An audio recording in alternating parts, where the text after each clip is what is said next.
Zeal Education Society, redefining excellence. Hello friends, I am Professor Shweta Yadav from Department of Electrical Engineering from Zeal College of Engineering and Research. In today's lecture, we will see parameters of operational amplifiers.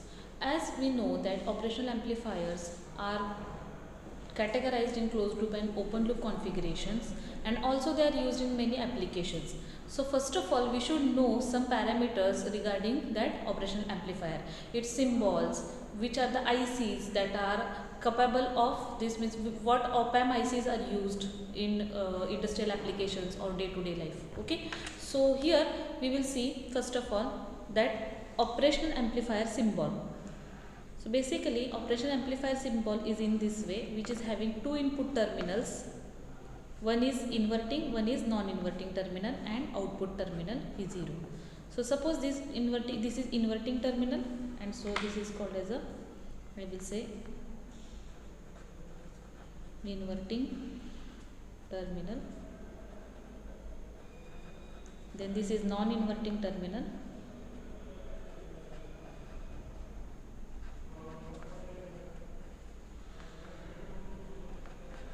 This is output voltage or output terminal, we will say, and here there will be both supply voltages, that is VCC and minus VEE. Okay, these are the functions of saturation or saturation voltage also we can call, which are the function of this DC supply voltage. Okay, so this is a basic symbol of our operational amplifier. Then we will see ideal transfer characteristics of operational amplifier. So suppose this is VID, that is differential voltage. Okay, so this is plus VID and minus VID.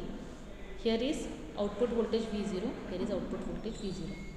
So now, as our VID, that is input differential voltage, which is provided at these two terminals, will go on increasing, my output voltage also will increase. Okay, and it will give a good gain. Okay, it will not linearly, actually linear it will increase, but it will give, means for a small change in VID it will give a large output voltage. Okay, so this curve will be in this way. So as my small increase in VID will result in large output voltage, because we are having a good gain. Okay, and this is an amplification process. But after a certain value, okay, even though my VID will increase, then my output voltage will remain constant, and this is called as a V saturation voltage. Okay, so this is a plus V saturation voltage, and this plus V saturation voltage is a function of this DC input voltages. Okay, so after that also, after certain values also, by increasing VID, my output of op-amp will remain constant. Similarly for the negative side, even though I will increase a negative VID, my output voltage will increase, and after certain value it will remain constant, and this is called as a minus V saturation voltage. Okay, so this is an ideal transfer curve of operational amplifier. Now we will see different parameters. Okay, so now we will see different parameters. So first parameters will be gain of an operational amplifier, simple gain. Okay, so gain is nothing but a ratio of output to input. So it is ratio of output voltage to input voltage.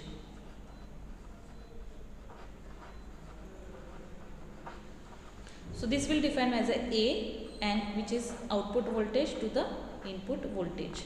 Okay, ideally it should be an infinity. Okay, so ideally it should be an infinity, but again this changes depends upon closed loop configuration and open loop configuration, that we will see in the next lectures. Okay, coming lectures.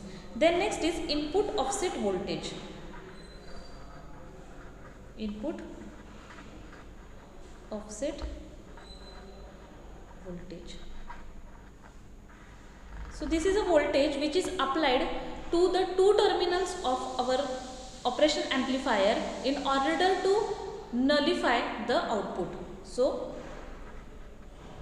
it is voltage applied to two terminals in order to null output. So for example, if I will draw again an op-amp circuit. So here suppose this is an resistance Rs, and I will provide a VDC1 voltage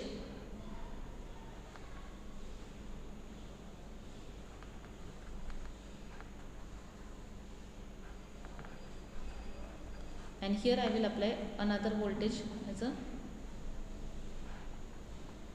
VDC2.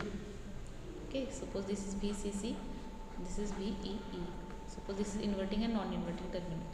So this is output.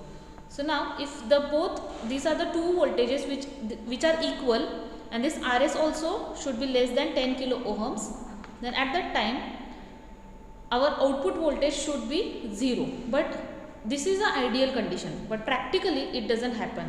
So with respect to 741 IC, if I will say, so for 741 IC is an operational amplifier IC. Okay, so it's an op-amp IC which is mostly used in applications. So here suppose for 741 IC this input offset voltage is approximately 6 millivolts, means some amount of voltage, even though we are applying same voltages here, then ideally output should be 0, but it is not happening. There is some amount of voltage, and because there are some manufacturing defects, and due to that manufacturing mismatching between these two terminals, we get some amount of voltage, but this is a tolerable voltage here. Okay, so ideally it should be very less, but 741 gives 6 millivolt input offset voltage. Okay, so it should be smaller for a good amplifier.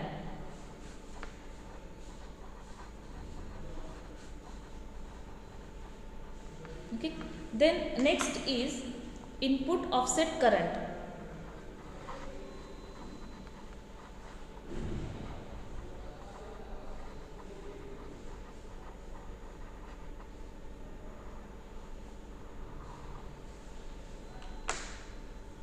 Suppose I will draw an operation amplifier which is having two terminals. So I will say this is IP1 and IP2.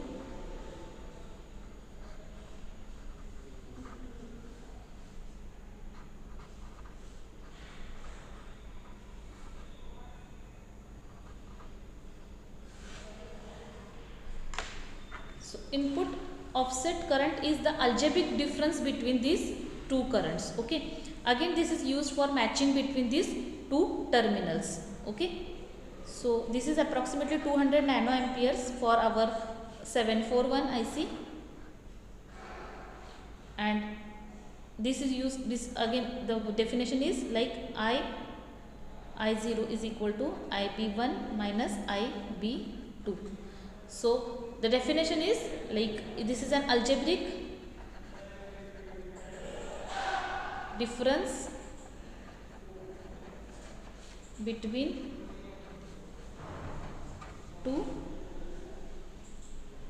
currents at inverting and non-inverting terminal.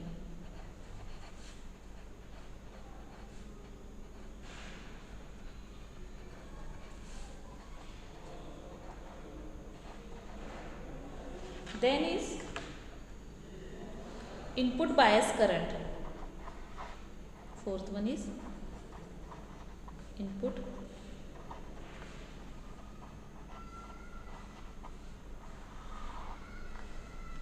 so the definition, if suppose we will consider these both currents, so definition is input bias current is it's an average of both currents IB1 plus IB2 upon 2. So it's an average value of currents applied to non-inverting and inverting.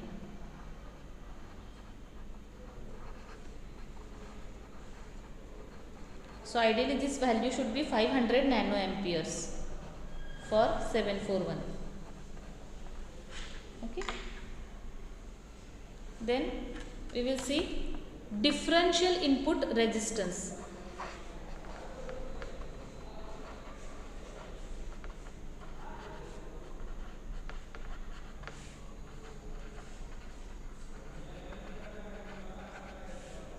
So this is denoted by Ri. Okay. So now suppose this is a operational amplifier. So differential input resistance means it's a resistance which is measured at any of the terminal either non-inverting or inverting by making other terminal as a grounded. Means for example, I want to measure the resistance between this terminal, non-inverting terminal, then my inverting terminal should be grounded. Okay. So Ri is nothing but the equivalent resistance that can be measured at either any terminal by making other terminal grounded. Similarly, differential output resistance is, its value is 2 mega ohms for 741. Okay. Then another is differential output resistance.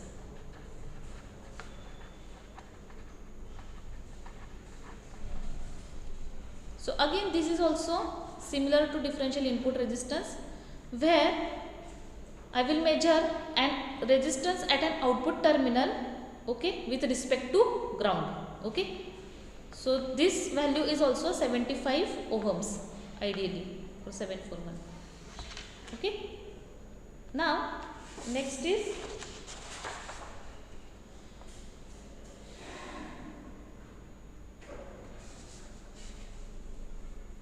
actually this should be only output resistance. It's not differential output, it should be only output resistance. Now next is common mode voltage.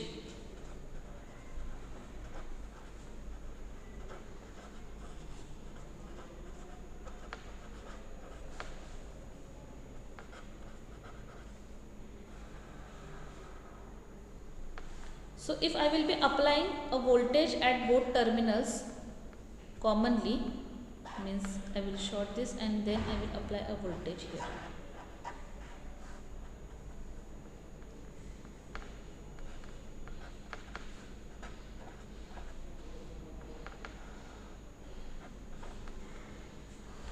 So this is VCM. So same voltage V in is applied to the both terminals, then it is called as a common mode voltage. Again this is used for degree of matching between two terminals. Okay. So this is a common mode voltage. Okay. So this was 6th point, I guess. 7th point. Then 8th point is differential voltage gain. We have seen a simple voltage gain. Now this is differential voltage gain. So differential voltage gain means it's an formula AID, which is equal to output voltage divided by VID, and we know VID is nothing but the difference between voltages which is applied at two terminals. So VID is equal to V1 minus V2. So my AID will be equal to output upon V1 minus V2. So this is a differential voltage gain. Okay. Then is common mode gain.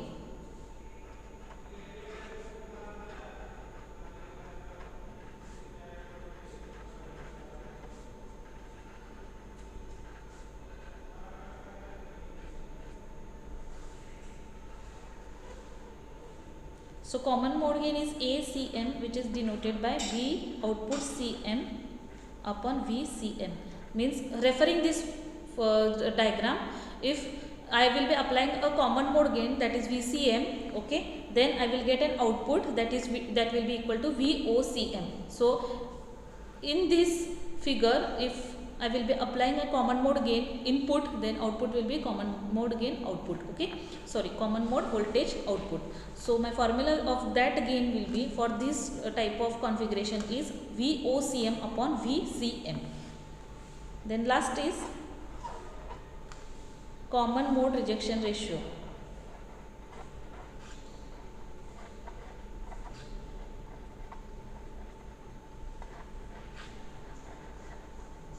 This is also called as a CMRR ratio.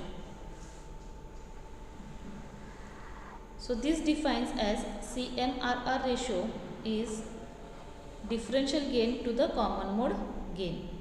So whatever the differential gain here we will be getting divided by this common mode gain. So this defines, this ratio means if we will be applying a two voltages or two any input signals which are in phase to both of the terminals of operational amplifier. Suppose this is an operational amplifier, and so we are applying two input signals which are in phase and which are same of quantity, then that should get rejected by this operational amplifier. So that degree of, it's a quantifying that whether these two terminals are ignoring same signals which are appearing at the both the terminals and which are in a phase with which are both signals are in a same phase. So that ratio is called as a common mode rejection ratio. So this is very important ratio. Okay. So the value is approximately 90 dB for our 741 IC. So in this way we have seen a different 10 parameters, basic parameters. There are also multiple more parameters for any operational amplifiers, but these are basic parameters which will be useful in the applications of operational amplifiers in further studies we will see. Okay, so I hope these basic things you have understood, and thank you for watching this video. Zeal Education Society, redefining excellence.